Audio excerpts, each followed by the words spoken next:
আসসালামু আলাইকুম, সবাই কেমন আছেন? আজকে আমি আমার ৫ বছর আগের একটি ব্যাংক কাটবো।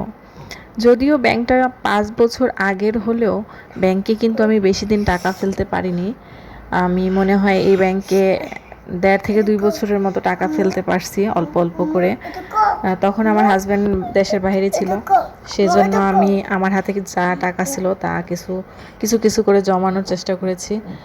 যেহেতু আমি কোনো ইনকাম করি না, আমাদের মেয়েদের তো একটাই সমস্যা, আমরা যারা ইনকাম করি না তারা পুরোপুরি হাজব্যান্ডের উপর ডিপেন্ডেন্ট। হাজব্যান্ড টাকা দিলেই আমরা কিছু টাকা সেভ করতে পারি।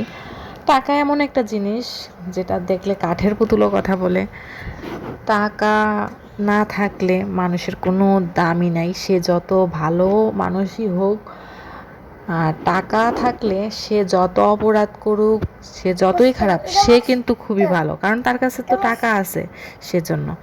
যাই হোক, এইখানে দেখেন আমার ছোট্ট ছেলে যে টাকা চিনে না, সেও কিন্তু টাকা নিতেছে, টাকা নেওয়ার জন্য কান্নাকাটি করতেছিল। সে কিন্তু সবগুলো পয়সা নিয়ে গেছে।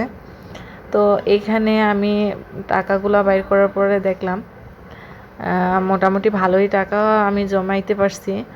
যেহেতু আমি অল্প অল্প কিছু জমাইছিলাম, আমি কিন্তু বেশি জমাইতে পারি নাই। তো এখানে আমি ১,০০০ টাকার নোটগুলো আগে আলাদা করার চেষ্টা করতেছি।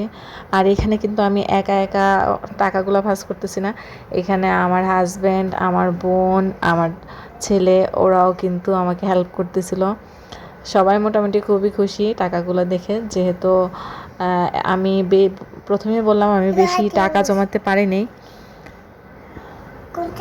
তো এতদিন যেহেতু এই ব্যাংকে টাকা ফেলাইতেছি না, সেজন্য ভাবলাম যে ব্যাংকটা কেটে দেখি আসলে কত টাকা জমাইতে পারছি, সেজন্যই ব্যাংকটা কাটা।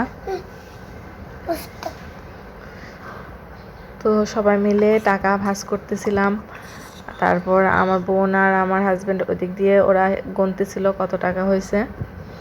এখানে দেখেন আমি কিন্তু ২০ টাকা, ৫ টাকা, ৫০ টাকা পয়সা সব মানে যখন যেটা হাতে ছিল আমি জমানোর চেষ্টা করছি। এমন না যে শুধু বড় বড় নোটগুলো ফেলাইছি। হোক, এখানে আমার টাকা গোনা শেষ। এখানে ৩৫,০০০ টাকার মতো আছে। সবাই আমার জন্য দোয়া